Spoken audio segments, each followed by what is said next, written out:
Hello everyone, welcome to our channel. आज के इस वीडियो लेक्चर में हम लोग करने वाले इलेक्ट्रिसिटी के एमसीक्यूज। मैंने आपको जैसा पहले ही बोला था कि मैं ट्राई करूंगा आपके पास बहुत सारे अच्छे अच्छे क्वेश्चंस लेकर आऊं इलेक्ट्रिसिटी के, जिससे आपके कॉन्सेप्ट बहुत ज्यादा क्लियर हो जाएं। तो स्टार्ट करते हैं अपनी पहली स्लाइड से। जो पहली स्लाइड क्या कहती है हमारी, coulomb is the SI unit of, किसकी बात कर रहे हैं हम, कूलम की। कूलम किसकी एसआई यूनिट होती है, आप आंसर्स दे सकते हैं। किसकी एसआई यूनिट होती है कूलम? कूलम में एसआई यूनिट होती है चार्ज की। देखो चार्ज जिसको किससे डिनोट किया जाता है, क्यू से भी डिनोट किया जाता है, इसकी एसआई यूनिट क्या होती है, कूलम। अगर ये नहीं पूछा भी अगर एग्जाम में और ये पूछ लिया कि भाई करंट की एसआई यूनिट क्या होती है, तो करंट की एसआई यूनिट क्या होती है, एम्पियर, जिसे मैं किससे डिनोट करता हूं, ए से। अगर पोटेंशियल डिफरेंस की एसआई यूनिट की बात करूं तो इसको हम क्या बोलते हैं, वोल्ट। क्या बोलते हैं, वोल्ट। वहीं पर अगर हम बात करें किसकी, रेजिस्टेंस। रेजिस्टेंस की एसआई यूनिट क्या होती है, आप लोगों को पता भी है, क्या होती है, ओम। क्या होती है, ओम। और इसको किससे डिनोट किया जाता है, ओम से। ठीक है, तो ये था हमारा पहला क्वेश्चन। इससे हमने 4 क्वेश्चंस और देख लिए, है ना। अगर इनमें से किसी की भी एसआई यूनिट पूछी जाए तो हम बहुत आराम से आंसर कर सकते हैं। चलते हैं नेक्स्ट स्लाइड पे। नेक्स्ट स्लाइड क्या कहती है, a fuse wire repeatedly gets burnt when used with a good heater, it is advised to use a fuse wire of. अब देखो फ्यूज वायर है जो बार बार जल जा रहा है, किसकी वजह से, एक हीटर की वजह से। हमें कैसा फ्यूज वायर इस्तेमाल करना चाहिए? ऑप्शन क्या है, more length, less radius, less length और मोर रेडियस। अब आप एक बात बताओ मुझे, हमने एक रिलेशन पढ़ा था, R is directly proportional to L by A, है ना। यहां से मुझे क्या पता चला था, जो R और एरिया ऑफ क्रॉस सेक्शन का रिलेशन है वो क्या है, इनवर्सली प्रोपोर्शनल। इसका मतलब, और ये एरिया ऑफ क्रॉस सेक्शन किसके बराबर होता है सर, ये किसके बराबर होता है, पाई आर स्क्वायर के। तो यहां क्या आ रहा है, रेडियस। ये क्या दे रखा है हमारा, रेडियस। इसका मतलब अगर मैं रेडियस को बढ़ाऊंगा, अगर मैं रेडियस को बढ़ाऊंगा तो अल्टीमेटली क्या बढ़ेगा, एरिया बढ़ेगा। अगर एरिया बढ़ेगा तो क्या होगा, रेजिस्टेंस कम होगा। क्या होगा, रेजिस्टेंस कम होगा। तो हमें कौन सा लेना पड़ेगा, ऐसा कौन सा क्या बोल रहे हैं, कौन सा फ्यूज वायर लेना पड़ेगा जिसका क्या हो, रेडियस ज्यादा हो, जिसका रेडियस ज्यादा हो। रेडियस ज्यादा होगा तो क्या होगा, रेजिस्टेंस कम होगा और हम अल्टीमेटली आराम से हीटर को इस्तेमाल कर पाएंगे। तो ये क्वेश्चन भी एग्जाम में आ सकता है आपके, ध्यान से समझकर चलेंगे अगले क्वेश्चन को भी। अब next, electrical resistivity of A given metallic wire depends upon. अब इलेक्ट्रिकल रेजिस्टिविटी की बात कर रहा है, resistance of a wire depends on. पहले हम ये समझेंगे, रेजिस्टेंस ऑफ वायर किस पे डिपेंड करता है सर, ये तो डिपेंड कर रहा था लेंथ पे और एरिया ऑफ क्रॉस सेक्शन पे, जिससे हमने एक फॉर्मूला निकाला था, R is equal to rho L by A। ठीक है, यहां से मैंने आपको, अगर आपने मेरा लेक्चर देखा होगा लास्ट 2 क्लासेस में से, तो रेजिस्टिविटी के बारे में एक बात बताई थी। क्या बताई थी कि भाई जो रेजिस्टिविटी होती है वो किसी पे डिपेंडेंट नहीं होती, ना लेंथ पे ना एरिया ऑफ क्रॉस सेक्शन पे, नॉट डिपेंडेंट ऑन लेंथ और एरिया ऑफ क्रॉस सेक्शन। मतलब इनमें से किसी पे डिपेंडेंट नहीं होती। किस पे डिपेंडेंट होती है, केवल नेचर ऑफ द मटेरियल पे। फॉर एग्जांपल देखो, रेजिस्टिविटी के लिए सबसे कम रेजिस्टिविटी किसकी होती है, सिल्वर की। किसकी होती है, सिल्वर की, जो कुछ होती है 1.6 इंटू 10 की पावर -8 ओम मीटर। वहीं पर दूसरे नंबर पे कौन आता है, कॉपर आता है, जिसकी क्या होती है 1.69 इंटू 10 की पावर -8 ओम मीटर। तो रेजिस्टिविटी किस पे डिपेंड करती है, केवल और केवल नेचर ऑफ मटेरियल पे। ठीक है, तो हम यहां पर क्या देख सकते हैं, क्या इसमें कोई ऐसा ऑप्शन है, हाँ है, बिल्कुल है। डी ऑप्शन क्या है, नेचर ऑफ द मटेरियल। याद रखना, रेजिस्टेंस और रेजिस्टिविटी में कंफ्यूज नहीं होना है। वहां पर लेंथ आएगा नहीं, थिकनेस नहीं, शेप नहीं, केवल किस पे डिपेंड करती है, नेचर ऑफ द मटेरियल पे। लेकिन अगर यही क्वेश्चन होता, क्या क्वेश्चन होता ये, कि भैया रेजिस्टिविटी की जगह क्या दे रखा होता है, यहां पर रेजिस्टिविटी हटाकर क्या दे रखा होता, रेजिस्टेंस। क्या दे रखा होता, रेजिस्टेंस। तो रेजिस्टेंस किस किस पे डिपेंड करता है, लेंथ पे भी डिपेंड करता है, थिकनेस पे भी डिपेंड करता है और शेप पे भी डिपेंड करता है। ठीक है, तो यहां से हम रेजिस्टेंस का भी आंसर कर सकते हैं बहुत आराम से। बढ़ते हैं नेक्स्ट स्लाइड पे, नेक्स्ट क्वेश्चन के साथ। The heating element of an electric iron is made up of. जो घर में इलेक्ट्रिक आयरन यूज करते हैं हम कपड़े प्रेस करने के लिए, वो किससे बना होता है, वो किससे बना होता है, नाइक्रोम वायर से। और नाइक्रोम क्या, एक एलॉय है। क्या है, एक एलॉय है, जो किससे बना होता है, निकल प्लस क्रोमियम से। निकल प्लस क्रोमियम से। अब अलॉय की एक अच्छी प्रॉपर्टी क्या होती है, हम अलॉय में बहुत सारे चेंजेस कर सकते हैं, एक साथ दो दो एलिमेंट्स की प्रॉपर्टीज लेकर आ सकते हैं। और नाइक्रोम की रेजिस्टिविटी क्या होती है, वेरी हाई। नाइक्रोम की रेजिस्टिविटी क्या होती है, बहुत हाई होती है, इसलिए क्या निकालता है, बहुत सारा ज्यादा हीट निकालता है। और यूज होता है कहां पर, हमारे इलेक्ट्रिक आयरन में। कहां इस्तेमाल होता है, हमारे इलेक्ट्रिक आयरन में। ठीक है, अब बढ़ते हैं आगे नेक्स्ट क्वेश्चन पे। What is the commercial unit of electrical energy.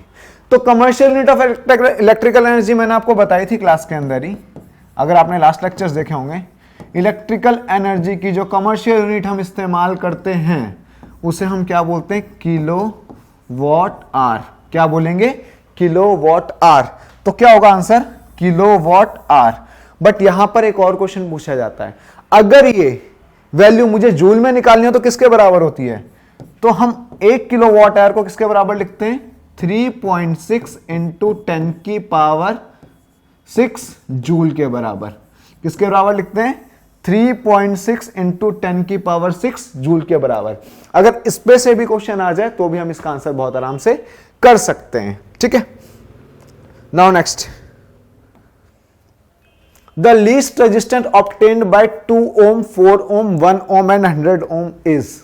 अच्छा क्वेश्चन में देखो दो कॉन्सेप्ट जानना चाहते हैं वो आपसे, कि आपको रेजिस्टेंस निकालना आता भी है या नहीं। दूसरा पॉइंट ये जानना चाहते हैं कि आपको ये पता है कि लीस्ट रेजिस्टेंस कब निकलता है। हम क्या करेंगे, जब भी लीस्ट रेजिस्टेंस की बात है, एक बात यहां से ध्यान रखना, अगर मैक्सिमम रेजिस्टेंस निकालना है तो हम क्या करेंगे, रेजिस्टेंस को कैसे लगाएंगे, रेजिस्टेंस को हमेशा कैसे लगाएंगे, सीरीज में। कैसे लगाएंगे, हमेशा सीरीज में। और अगर मुझे मिनिमम रेजिस्टेंस या लीस्ट रेजिस्टेंस निकालना है तो रेजिस्टेंस को हम कैसे लगाएंगे, सर रेजिस्टेंस को तब लगाया जाएगा कैसे, पैरेलल में। कैसे लगाया जाएगा, पैरेलल में। ठीक है, तो यहां पर क्या पूछा गया है, लीस्ट रेजिस्टेंस। अगर लीस्ट रेजिस्टेंस पूछा गया तो चारों के चारों रेजिस्टेंस में कैसे लगाऊंगा, कैसे लगाऊंगा, पैरेलल में। अब देखो करके देखते हैं इस क्वेश्चन को, थोड़ा सा सॉल्व करना पड़ेगा हमें इसे। तो हमने क्या किया, 1 बाय रेजिस्टेंस इन पैरेलल का फॉर्मूला लिखा। तो पहला रेजिस्टेंस कितना है, 1/2 प्लस 1/4 प्लस 1/1 प्लस 1/100। ठीक है, ये आ गया हमारे पास। अब इसका एलसीएम ले लेते हैं हम, आंसर क्या आएगा, 100। ठीक है, 250 plus 25 plus 100 plus 1 by resistance in parallel. ठीक है, अब 1 बाय रेजिस्टेंस इन पैरेलल किसके बराबर होगा, 176/100।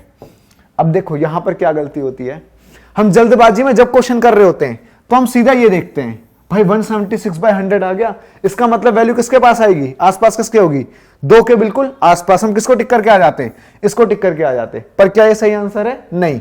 मैं हमेशा एक बात बता रहा हूं, आप ध्यान में रखकर चलना है इस बात को, जब भी आप रेजिस्टेंस इन पैरेलल सॉल्व करोगे तो इसको सीधा जरूर करोगे। सीधा नहीं करोगे तो आंसर गलत होगा, हमेशा गलत होगा, क्योंकि वो ऑप्शन जरूर छुपा होगा जो यहां पर इससे रिलेट कर रहा होगा। ठीक है, तो जैसे ही मैं इसको सीधा करता हूं, लिखता हूं 1/में से हम क्या लिखेंगे सीधा, आरपी इज इक्वल टू 100/176। और ये अल्टीमेटली वैल्यू क्या आ रही है, देखो 1 से कम आ रही है, क्या आ रही है, 1 से कम आ रही है। तो हमारा आंसर क्या हो गया, <1। हमारा आंसर क्या हो गया, <1। यहां पर गड़बड़ मत करना, ये वीक पॉइंट है जहां पर तुम्हारे आंसर्स गलत हो जाते हैं। ठीक है, बढ़ते हैं नेक्स्ट क्वेश्चन की तरफ। How much more heat is produced if the current is doubled. क्या बोल रहे हैं, कितनी हीट प्रोड्यूस हो गया अगर करंट को क्या कर दिया हमने, डबल। अल्टीमेटली वो आपसे क्या पूछना चाह रहे हैं, जूल्स लॉ। देखो जूल्स लॉ क्या बोलता है, H is equal to I² RT, ये बोलता है जूल्स लॉ। अगर I की वैल्यू कितनी हो गई, डबल हो गई, कितनी हो गई, डबल हो गई। तो देखो H इज इक्वल टू, जो नया H आया, हीट एनर्जी आई, वो किसके बराबर थी, H' is equal to 2I², पूरे का स्क्वायर, ध्यान रखना पूरे का स्क्वायर, R इंटू टी। तो H की वैल्यू क्या आ जाएगी अब हमारे पास, H is equal to H' की 4I² RT, और ये I² RT किसके बराबर है, सर ये तो बराबर था h के, तो मैं लिख सकता हूं कि जो h डैश की वैल्यू आई, नए वाले h की आई, वो किसके बराबर है?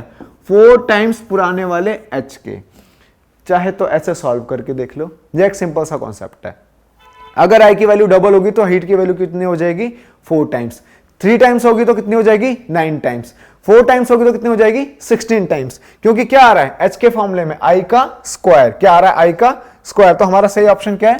4 times the original amount. 4 times the original amount. अब यहां से मेरे माइंड में एक और चीज आई। अगर मान के चलो तुमसे पूछ लिया गया रेजिस्टेंस कितना कर दिया? 2 टाइम्स ऑफ कार कर दिया, तो h डैश पे क्या फर्क पड़ेगा? सर कोई फर्क नहीं पड़ेगा। कितना हो जाएगा? 2 टाइम्स ऑफ h हो जाएगा। ठीक है। अगर टाइम के साथ कर दिया कि टाइम क्या कर दिया? 2 टाइम कर दिया, तो भी h डैश की वैल्यू क्या आ जाएगी? सर ये भी क्या हो जाएगी? 2 टाइम्स ऑफ h होगी। केवल और केवल अगर i की वैल्यू में चेंज किया गया और वो 2i किया गया, 3i किया गया, तो इसका क्या हो जाता है? स्क्वायर। अल्टीमेटली क्या होगा? स्क्वायर। और ये कितने बराबर हो जाएगा? 4i के बराबर, क्योंकि i डैश का भी क्या होता है? स्क्वायर। तो h डैश की वैल्यू क्या हो जाएगी? 4 टाइम्स ऑफ h हो जाएगी। हमेशा ध्यान रखना, जब भी i के रिलेशन में चीजें आएंगी तो हमेशा मुझे उसका क्या करना है? स्क्वायर करना है। ठीक है, बढ़ते हैं नेक्स्ट स्लाइड पे अपनी। एक और question with picture. What is the net resistance between the 2 points in the circuit? अब ये क्या पूछ रहे हैं? नेट रेजिस्टेंस 2 पॉइंट्स के बीच में। अब 2 पॉइंट्स कौन से हमारे? ये A पॉइंट है और ये क्या है? B पॉइंट है। अब देखो ये रेजिस्टेंस और ये वाला रेजिस्टेंस आपस में कैसे लग रहे हैं? पैरेलल। और ये दोनों आपस में कैसे हैं? सर ये दोनों तो सीरीज में लग रहे हैं। तो इन दोनों को अगर मैं सॉल्व करूंगा तो अल्टीमेटली क्या आंसर आएगा इन दोनों का? 4 + 2 = 6। ठीक है। अब इसी पिक्चर को हम और क्लियर देखते हैं। देखो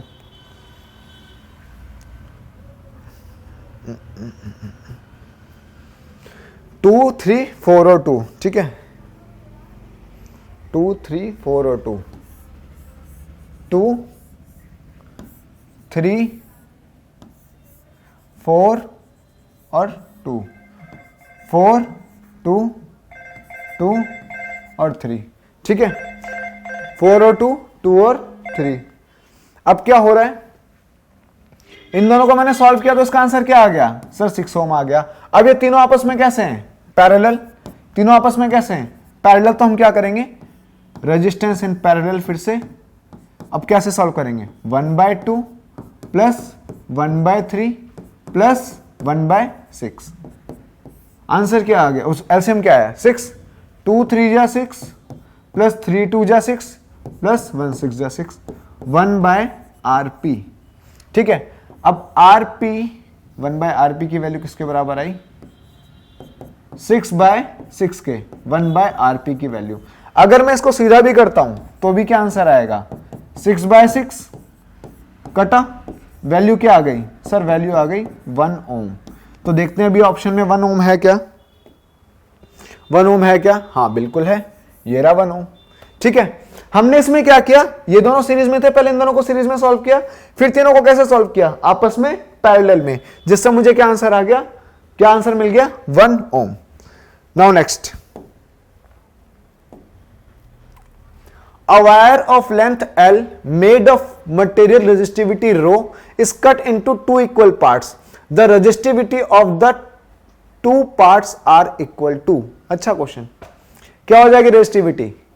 2 हिस्सों में बांट दिया गया है, क्या होगा? रो बचेगा, रो/2, 2 रो या 4 रो। अब ये थोड़ा अच्छा क्वेश्चन है। क्यों अच्छा क्वेश्चन है? यहां पर आपका क्या कॉन्सेप्ट जानना चाह रहे हैं वो कि रेजिस्टिविटी का कॉन्सेप्ट आपको आता है या नहीं आता। अभी मैंने थोड़ी देर पहले कुछ क्वेश्चन में बताया था कि रेजिस्टिविटी केवल किस पे डिपेंड करती है? नेचर ऑफ द मटेरियल पे। नेचर ऑफ मटेरियल पे, और किसी पे नहीं। तो नेचर ऑफ मटेरियल पे डिपेंड करती है, तो कोई फर्क पड़ेगा इसे कट करने पे? नहीं पड़ेगा। इसलिए इसकी रेजिस्टिविटी वही रहेगी जो थी। रेजिस्टिविटी वही रहेगी जो थी, कोई चेंजेस नहीं। नाउ नेक्स्ट, एक और क्वेश्चन, फिर से ग्राफ का question. The resistance wire VI graph is given below is V और I। ठीक है, क्या बोला है? V और I ग्राफ। रेजिस्टेंस का फॉर्मूला क्या होता है? R = V/I। अब हमें क्या करना है? सिंपल ढूंढो, देखो कैसे निकाल सकते हैं हम, कहीं से भी निकाल लो। V की वैल्यू कितनी है 9 और I की वैल्यू कितनी है 15, तो 9/15, तो इसको मैं क्या लिख सकता हूं 3 3 जा 9, 3 5 जा 15, तो 3/5 का यहां आ रहा है, हाँ बिल्कुल आ रहा है, ये रहा आंसर आ गया। रेजिस्टेंस देखो कांस्टेंट रहता तो आप अगर यहां से भी निकालोगे तो भी 3/5 आ रहा है, यहां से भी निकालोगे तो भी 3/5 आ रहा है, उधर से भी निकालोगे तो भी 3/5 आ रहा है, किसी भी तरफ से निकाल लो आंसर क्या आएगा 3/5 ही आएगा। ठीक है, तो ये क्वेश्चन भी सॉल्व हो गया हमारा। नाउ नेक्स्ट एक और question, calculate the current flows through the 10 ohm resistor in the following circuit. अच्छा क्वेश्चन, अब देखो समझो यहां पर बात क्या है, किसके थ्रू इन्होंने क्या पूछा है, रेजिस्टेंस पूछा है ना, 10 ओम रेजिस्टेंस के थ्रू क्या पूछा है इन्होंने, करंट, सॉरी क्या पूछ रहे हैं, करंट, आई की वैल्यू पूछ रहे हैं। ओम्स लॉ क्या बोलता है कि सर वी की वैल्यू किसके बराबर होती है, आई आर के बराबर, किसके बराबर होती है, आई और आर के बराबर।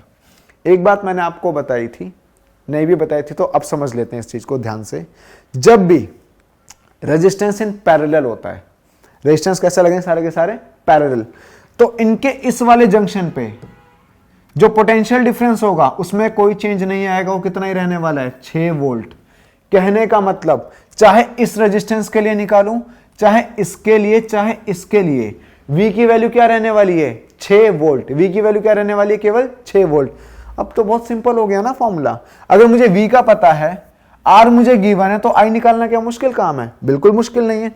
तो I का फॉर्मूला लगा लेते हैं, I = V/R, और V की वैल्यू कितनी दे रखी है सर 6, और R की वैल्यू कितनी है 10, सॉल्व किया आंसर कितना आ गया 0.6 ओम, क्या 0.6 ओम है, सॉरी ओम गलत बोल रहा हूं, एम्पियर, इलेक्ट्रिक करंट है ना 0.6 एम्पियर, तो क्या आंसर आ गया 0.6 एम्पियर। देखो घबराना नहीं इलेक्ट्रिसिटी के क्वेश्चन से, बहुत आसान होता है, आपको थोड़ा सा दिमाग चलाना होता है, बस थोड़ा सा, और मैं इसलिए आपको ये सारी चीजें पहले से बताकर चल रहा हूं ताकि इससे रिलेटेड दूसरा क्वेश्चन भी आ जाए ना अगर ऐसा कोई, तो आप उसे बहुत आराम से सॉल्व करो। बस इस बात का ध्यान रखना, जब भी रेजिस्टेंस पैरेलल में लगे होंगे पोटेंशियल डिफरेंस की वैल्यू सबके लिए क्या होगी, बराबर होगी। Now next, if R1 and R2 be the resistance of the filament of 40 watt, power दे रखी है ठीक है, and 60 watt respectively, operating 220 volt, then देखो यहां पे इन्होंने क्या कांस्टेंट कर दिया, पोटेंशियल डिफरेंस को क्या कर दिया है कांस्टेंट। ये छोटी छोटी बातें ध्यान में रखकर क्वेश्चन करोगे तो कभी गलती नहीं करोगे। पोटेंशियल डिफरेंस को क्या कर दिया है, कांस्टेंट कर दिया है। तो पावर के तो हमने बहुत सारे फॉर्मूले पढ़े थे, power = VI, power = I²R, power = V²/R, ये 3 फॉर्मूलास पढ़े थे हमने। अगर आपने नहीं पढ़े तो मैंने एक वीडियो डाल रखी है, इलेक्ट्रिसिटी के जितने भी फॉर्मूलाज हैं मैंने उसमें सारे एक्सप्लेन कर रखे हैं, आप जाकर देख सकते हो, उसका लिंक ऊपर आ भी रहा होगा आपको, ठीक है। तो अभी देखो यहां पर क्या है, पावर = V²/R। इस वाले फॉर्मूले पे मैंने ज्यादा फोकस क्यों किया, बाकी दोनों फॉर्मूलाज में क्या थे, I की वैल्यू थी यहां पर, इस वाले फॉर्मूले में यहां पर भी क्या था, I था। क्या I के बारे में कोई बात की, इलेक्ट्रिक करंट के बारे में बात की हुई इसने नहीं की, पर इसने मुझे एक बात बता दी कि भाई V की वैल्यू कांस्टेंट है दोनों केसेस में, चाहे वो R1 हो चाहे वो R2 हो, दोनों के लिए V की वैल्यू क्या होने वाली है, कांस्टेंट रहने वाली है। तो मैं वो वाला फॉर्मूला उठाऊं ना जिसमें V की वैल्यू कांस्टेंट हो जाए। अगर यहां पर मैं V की वैल्यू को कांस्टेंट कर दूं, सोचो तो मेरा पावर और रेजिस्टेंस में रिलेशन बन गया एक अच्छा खासा, पावर और रेजिस्टेंस में रिलेशन बन रहा है। कहने का मतलब क्या, पावर क्या हो गई, इनवर्सली प्रोपोर्शनल हो गई किसके, रेजिस्टेंस से। कहने का मतलब जिसका रेजिस्टेंस ज्यादा होगा उसकी पावर कम होगी, या मैं बोल सकता हूं जिसकी पावर ज्यादा होगी उसका रेजिस्टेंस कम होगा। तो जिसकी पावर ज्यादा होगी उसका रेजिस्टेंस क्या होगा, कम होगा। अब किसकी पावर ज्यादा है, सर R2 की पावर ज्यादा है। किसकी पावर ज्यादा है, R2 की पावर ज्यादा है, ठीक है। R2 की पावर क्या है, ज्यादा है। इसका मतलब रेजिस्टेंस किसका ज्यादा होगा, R1 का। पावर ज्यादा है, रेजिस्टेंस क्या हो जाएगा, कम। तो मैं बोल सकता हूं पावर ज्यादा रेजिस्टेंस कम, R2 की वैल्यू कम किस केस में आ रही है, बी वाले केस में, है ना। अभी मैंने पढ़ा क्या, दोबारा से समझना है इस बात को, क्योंकि इस पे क्वेश्चन आ सकता है। मैं बोल रहा हूं power is inversely proportional to resistance, जिसका रेजिस्टेंस ज्यादा उसकी पावर कम, या बोल सकते हैं जिसकी पावर कम उसका रेजिस्टेंस ज्यादा, उसका रेजिस्टेंस ज्यादा। तो अभी पावर किसकी कितनी थी? Power is inversely proportional to 1/60 watt. Sorry, किसकी पावर ज्यादा थी? सर R1 की पावर कितनी दे रखी थी? 40 वॉट, और R2 की पावर कितनी दे रखी थी? 60 वॉट। तो किसकी ज्यादा पावर है? सर R2 की पावर ज्यादा है। पावर ज्यादा है इसका मतलब क्या होगा? इसका रेजिस्टेंस कम होगा। और R1 की पावर क्या है? कम है। कम है तो इसका रेजिस्टेंस क्या होगा? ज्यादा। सिंपल सी बात। R1 की पावर क्या है? कम है तो इसका रेजिस्टेंस क्या होगा? किस वाले केस में रेजिस्टेंस ज्यादा होगा? R1 वाले केस में रेजिस्टेंस ज्यादा होगा, R2 वाले केस में रेजिस्टेंस कम होगा। तो ये हो गया हमारा आंसर। तो ये बहुत छोटे छोटे कॉन्सेप्ट्स हैं। फॉर्मूलाज 3 है पावर के, पर मैंने वो यूज किया जिससे मुझे एग्जैक्ट कंक्लूजन मिल रहा हो कि जो मैं आंसर कर रहा हूं वो सही है या नहीं है। Next, what is the maximum resistance which can be made using 5 resistors each of 1/5R। देखो अभी थोड़ी देर पहले हमने लीस्ट रेजिस्टेंस पढ़ा था, अब क्या आ गया? Maximum resistance. अब मैक्सिमम रेजिस्टेंस के लिए क्या करना है? सिंपल रेजिस्टेंस इन सीरीज, तो R1 plus R2 plus R3 plus R4 plus R5, 5 बोले ना उसने, यूजिंग 5 रेजिस्टर्स 5 बोले तो 5 को ऐड कर देते हैं। तो क्या कर सकता हूं मैं? 1/5, एक रेजिस्टेंस की वैल्यू कितनी है? 1/5,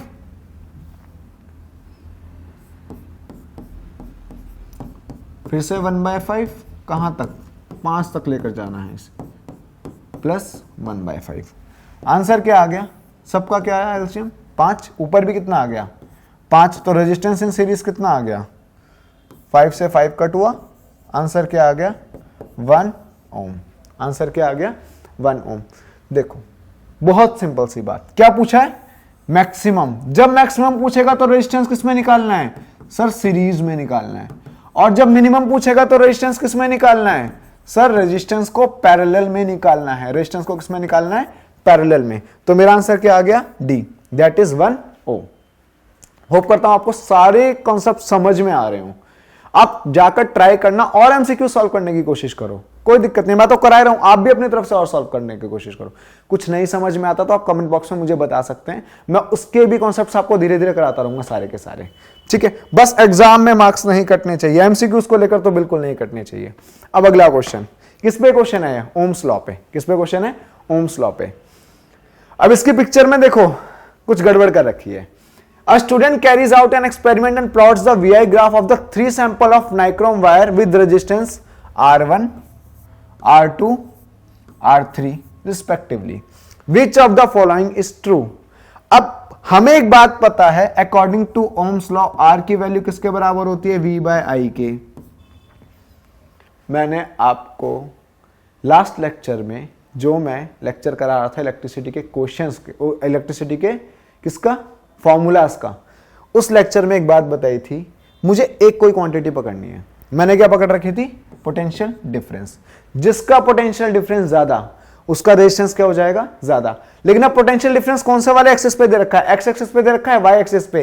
ये बात भी ध्यान देनी जरूरी है। तो किस तरफ दे रखा है यहां पर? सर यहां तो एक्स एक्सिस पे दे रखा है ना? कहां दे रखा है?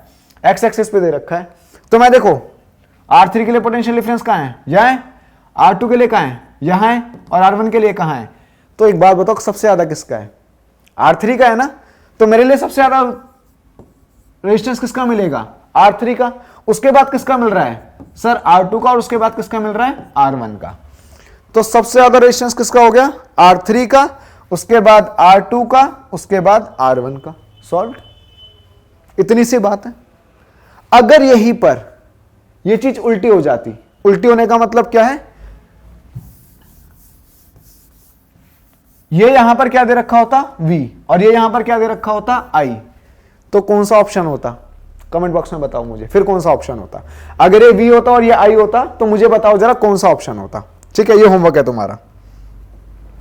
Next, which of the following gases are filled in electric bulbs? आसान क्वेश्चन। कौन सी गैस भरी जाती है इलेक्ट्रिक बल्ब्स में? Argon and nitrogen, argon and nitrogen. ठीक है, असर्शन एंड रीजंस वाले क्वेश्चन अच्छे क्वेश्चंस होते हैं। Conductors allow the current to flow through themselves. Assertion, reason क्या है? They have free charge carriers. अब कंडक्टर्स के बारे में हमने पढ़ा क्या है कि कंडक्टर्स क्या करते हैं? करंट को कंडक्ट करते हैं। किसकी वजह से कर पाते हैं? Because they have free charge, they have free charge. इसका मतलब जो असर्शन में लिखा है वो रीजन की बात को बिल्कुल सेटिस्फाई कर रहा है, और जो रीजन में लिखा है वो असर्शन की बात को बिल्कुल सेटिस्फाई कर रहा है। इसका मतलब both the assertion and reasons are correct and the reason is the correct explanation of the assertion। है ना, आसान क्वेश्चन है, ज्यादा टफ नहीं है। ठीक है, now next, bending of wire decrease the resistance of electric wire। the resistance of a conductor depends on length, thickness, nature of material and temperature of the conductor। देखो नीचे वाली बात तो मैं तुम्हें बता चुका हूं कि रेजिस्टेंस किस पे डिपेंड करता है? लेंथ पे भी डिपेंड करता है, थिकनेस पे भी, नेचर ऑफ मटेरियल पे, और साथ साथ में किस पे? टेम्परेचर पे भी डिपेंड करता है। ये बात तो बिल्कुल सही है, रीजन बिल्कुल सही है। पर ऊपर वाली बात देखते हैं, bending of wire decreases the resistance of electric wire. भाई बेंडिंग ऑफ वायर होगा तो रेजिस्टेंस पे तो फर्क पड़ेगा, क्योंकि लेंथ और एरिया के साथ कोई सा भी छेड़खानी होगी तो रेजिस्टेंस पे फर्क पड़ेगा। इसका मतलब असर्शन भी ठीक है और उसका रीजन भी ठीक है। तो कौन सा ऑप्शन होगा हमारा? यह option number A. Both the assertion and reasons are correct and the reason is the correct explanation of the assertion. मैंने बताया ना आपको, R is equal to rho L by A. तो लेंथ और एरिया दोनों पे डिपेंडेंट करता है कौन? रेजिस्टेंस। साथ में टेम्परेचर पे भी और नेचर ऑफ द मटेरियल कैसे डिपेंड कर रहा है? क्योंकि रेजिस्टिविटी यहां दे रखी है ना। तो दोनों के दोनों ऑप्शन क्या है? सॉरी, दोनों असर्शन और रीजन दोनों के दोनों क्या है? सही है। Next question, out of the two wires P and Q shown below, which one has greater resistance? Justify it। Resistance पे क्वेश्चन है, आसान क्वेश्चन है। कैसे आसान है? देखो, लेंथ दोनों की क्या है? बराबर, तो लेंथ से हमें कोई छेड़खानी नहीं करनी। एरिया किसका ज्यादा है? ऊपर वाले का। सिंपल सा कॉन्सेप्ट लगाना है। रेजिस्टेंस और एरिया के बीच में क्या है? इनवर्सली प्रोपोर्शनल का कॉन्सेप्ट है। जिसका एरिया ज्यादा होगा उसका रेजिस्टेंस क्या होगा? कम होगा। जिसका एरिया ज्यादा होगा उसका रेजिस्टेंस क्या होगा? कम होगा। जिसका एरिया कम होगा उसका रेजिस्टेंस क्या होगा? ज्यादा होगा। उसने क्या पूछा? Out of the two wires P and Q show below which one has the greater resistance. तो क्या ऊपर वाले का ग्रेटर रेजिस्टेंस हो सकता है? ए एरिया है, यहां पर कितना एरिया है? A/2। यहां पर एरिया क्या हो रहा है? जस्ट हाफ हो गया। इसका मतलब रेजिस्टेंस किसका ज्यादा होगा? सर Q वाले का। Q का रेजिस्टेंस ज्यादा होगा किससे? P से। क्यों होगा? क्योंकि Q का एरिया क्या है? कम, इसलिए रेजिस्टेंस क्या है? ज्यादा। Q का एरिया क्या है? कम, इसलिए रेजिस्टेंस क्या है? ज्यादा। Now next, the temperature of a conductor is increased, the graph best showing the variation of its resistance is. फिर से रेजिस्टेंस पे क्वेश्चन। देखो, रेजिस्टेंस और टेम्परेचर का ना डायरेक्ट रिलेशन है। जैसे जैसे रेजिस्टेंस, जैसे जैसे टेम्परेचर बढ़ेगा, जैसे जैसे टेम्परेचर बढ़ेगा वैसे वैसे क्या बढ़ेगा? रेजिस्टेंस बढ़ेगा। तो कौन से वाले केस में रेजिस्टेंस और टेम्परेचर का रिलेशन बन रहा है? सर ये वाला केस तो आ रहा है। जैसे जैसे रेजिस्टेंस बढ़ रहा है वैसे वैसे क्या बढ़ रहा है? टेम्परेचर बढ़ रहा है। जैसे जैसे रेजिस्टेंस बढ़ रहा है वैसे वैसे क्या बढ़ रहा है? टेम्परेचर बढ़ रहा है। नाउ नेक्स्ट, ये क्वेश्चन अच्छा है। ये क्वेश्चन 3 मार्क्स में भी आ सकता है आपके पास, पूरा का पूरा 3 मार्क्स के अंदर आ सकता है आपके पास। ठीक है, देखो कैसे। A piece of wire of resistance R is cut into 5 equal parts. These parts are then connected in parallel. If the equivalent resistance of this combination is R dash, then the ratio R by R dash is। अच्छा question, solve करेंगे इसे हम अच्छे से। एक wire है L length की। किस लेंथ की? L लेंथ की। इसको मैंने कितने हिस्सों में काट दिया? 1 2 3 4 5 हिस्सों में। तो ये क्या हो गई? L/5। ये भी क्या हो गई? L/5, L/5, L/5 और L/5। और इन सबको मैंने कैसे लगा दिया? अब सबको कैसे लगा दिया? पैरेलल। कैसे लगा दिया? पैरेलल। 1 2 3 4 5। ठीक है, ये A, ये B। अब ये क्या है, L/5 L/5 L/5, इसका रेजिस्टेंस क्या हो जाएगा R/5, इसका भी रेजिस्टेंस क्या होगा R/5, ऐसे सबका रेजिस्टेंस क्या हो जाएगा R/5 और R/5। इन्होंने बोला वायर को कट किया मैंने 5 हिस्सों में, फिर 5 हिस्सों को क्या कर दिया, जोड़ दिया। कैसे जोड़ा, पैरेलल में। अब बताओ रेशियो बताओ पुराने रेजिस्टेंस का और नए रेजिस्टेंस का। पुराना रेजिस्टेंस होता तो क्या होता, R = रो L/A, ठीक है। ये हो गया नॉर्मल रेजिस्टेंस जब वायर क्या थी, L लेंथ की थी, जब वायर क्या थी, L लेंथ की थी। अब R' निकालना है नया रेजिस्टेंस, तो क्या करूंगा, इन सारे के सारे रेजिस्टेंस को कैसे सॉल्व करूंगा, इन पैरेलल। सॉल्व करके देखते हैं। तो 1/R' is equal to 1/R1 plus 1/R2 R3 R4 and R5, ठीक है। अब R1 की वैल्यू कितनी थी, कितनी थी R1 की वैल्यू, सर अच्छे से याद है, R1 की वैल्यू क्या थी R/5, R2 की भी वैल्यू क्या थी R/5। यहां थोड़ा सा मैथमेटिकल टूल्स का ध्यान में रख के चलना है। 1/R/5 फिर 1/R/5, ऐसे करते करते सबकी वैल्यू क्या थी 1/R/5। अब मैंने क्या किया, सबको सीधा करा तो क्या आ जाएगा 5/R प्लस 5/R। मैं एक एक स्टेप इसलिए समझा रहा हूं ताकि आप इस क्वेश्चन में बिल्कुल गलती ना करें, एक भी गलती ना हो इस क्वेश्चन में। सबका एलसीएम क्या आएगा सर, R आएगा, है ना। तो क्या आ जाएगा, ऊपर सबको ऐड करूंगा तो मैं 25, क्या आ गया 25/R, क्या आ गया 25/R। और ये किसके बराबर था 1/R' के। ये गलती नहीं करना, अभी भी मैं किस पे चल रहा हूं 1/R' पे ही चल रहा हूं।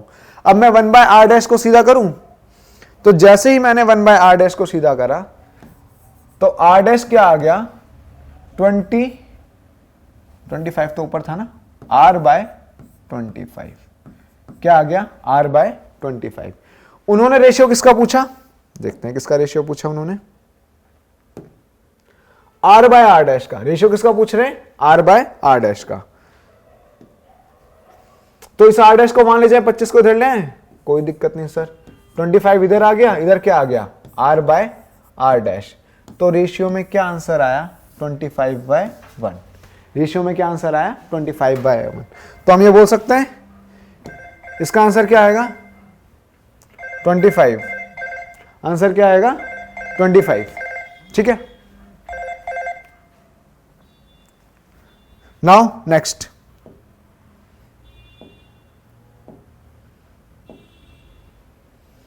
एक और अच्छा क्वेश्चन। इस क्वेश्चन में दम है, जैसे से पहले वाले क्वेश्चन में दम था ना, वैसे इस क्वेश्चन में भी दम है। ये 1 मार्क में नहीं पूछा जाना चाहिए, वैसे कम से कम 3 मार्क्स में पूछा जाना चाहिए। एक एक इसकी लाइन को ध्यान से समझेंगे और एक एक पॉइंट को समझेंगे तब ये क्वेश्चन सॉल्व हो पाएगा। 2 conducting wires of the same material end of equal length. Material कैसा है सेम, लेंथ कितनी कैसी है इक्वल है, डायमीटर क्या है वो भी इक्वल है, सब कुछ इक्वल कर दिया। लेंथ, डायमीटर, मटेरियल सब इक्वल कर रखा है। Are first connected in series, पहले कैसे कनेक्टेड थे दोनों के दोनों सीरीज में, फिर कैसे कनेक्ट हो गए पैरेलल में। In a circuit across the same potential difference. इस क्वेश्चन का game changer, same potential difference. इसका मतलब यहां पर ये क्या बोल रहा है, V की वैल्यू क्या है कांस्टेंट, V की वैल्यू क्या है कांस्टेंट। इसको फटाफट लिख लो, ऐसे ही ऐसे लिख लो फटाफट, क्वेश्चन पढ़ते ही लिख डालो V की वैल्यू कांस्टेंट। गलती करोगे ही नहीं, कभी कभी गलती नहीं करोगे। The ratio of heat produced in series and parallel combinations would be. क्या पूछा है, रेशियो पूछा है किसमें, सीरीज और पैरेलल कॉम्बिनेशंस में। आप गूगल सर्च कर लेना इसके आंसर्स, मोस्टली आंसर्स गलत दे रखे हैं क्योंकि उन्होंने कॉन्सेप्ट का इस्तेमाल ही नहीं किया। क्यों नहीं किया कॉन्सेप्ट का इस्तेमाल, क्या पता आता ना हो या कोई और दिक्कत हो, मुझे नहीं पता, पर मैंने चेक किया था आंसर गलत दे रखा है लोगों ने। किसकी वैल्यू कांस्टेंट की है V की। क्या पूछ रहा है ये, हीट प्रोड्यूस्ड। जैसे आप इस वर्ड को देखते हो ना हीट प्रोड्यूस्ड, आप फटाफट एक फॉर्मूले के पीछे भागते हो कि H = I² RT। ये फॉर्मूला ढूंढने लग जाते हो, भाई एक बात बताओ, आई की बात कहीं हुई यहां पर? नहीं हुई ना, नहीं हुई ना। तो इस वाले फॉर्मूले को क्यों इस्तेमाल करना है? इसका दूसरा फॉर्म देखो ना फिर, जिसमें किसकी बात की गई हो? v की। किसकी बात की गई हो? v की। यहां पर गेम खेला जाता है, तो v square by R into T, ये वाला फॉर्मूला याद है? अब इसमें v की वैल्यू कांस्टेंट, टाइम दोनों का कांस्टेंट है क्योंकि एक साथ लगे हुए हैं, v की वैल्यू कांस्टेंट और t की वैल्यू कांस्टेंट। इसका मतलब h और r के बीच में एक रिलेशन बन गया जो मुझे चाहिए था। यही तो बोल रहा है ना वो। पहले क्या किया, हमने सीरीज में लगाया, फिर पैरेलल में, दोनों का रेशियो तो निकालना है। बहुत आराम से निकलेगा, देखना अभी। इसका मतलब h is inversely proportional to r हो गया। h is inversely proportional to r हो गया। हाँ सर बिल्कुल हो गया। अब ये मैंने रिलेशन निकाल कर यहां पर छोड़ दिया। अब जाते हैं फिर से इस क्वेश्चन पे। पहले कैसे लगाया था हमने इसे? सीरीज में। पहले कैसे लगाया था? सीरीज में। फिर कैसे लगा दिया? पैरेलल में। अब मान के चलो, अब कुछ लेकर चलते हैं साथ में अपने। रेजिस्टेंस पहले मैंने क्या लिया? सीरीज में। और दोनों क्या ले लिया? R plus R। तो क्या आंसर आ गया सर? 2R। क्या आंसर आ गया? 2R। ठीक है। अब रेजिस्टेंस इन पैरेलल, तो क्या हो जाएगा? 1/R plus 1/R। एलसीएम क्या आ गया? R, और ऊपर दोनों ऐड हो गए, 1/RP। फिर से मैं बोल रहा हूं, ये मत भूलना, इसको रेसिप्रोकल करके सीधा भी करना होता है। तो रेजिस्टेंस इन पैरेलल क्या हो गया? R/2। रेजिस्टेंस इन पैरेलल कितना आ गया? R/2। और रेजिस्टेंस इन सीरीज कितना आ गया सर? 2R। ये 2 पॉइंट्स मुझे मिल गए। ठीक है, ये बात मैंने तुम्हें बता दी यहां पर। अब देखो, इस क्वेश्चन के लिए मैं पीछे नहीं जा रहा, नई स्लाइड नहीं ले रहा, ताकि तुम्हें यहीं पर समझा सकूं इस क्वेश्चन को।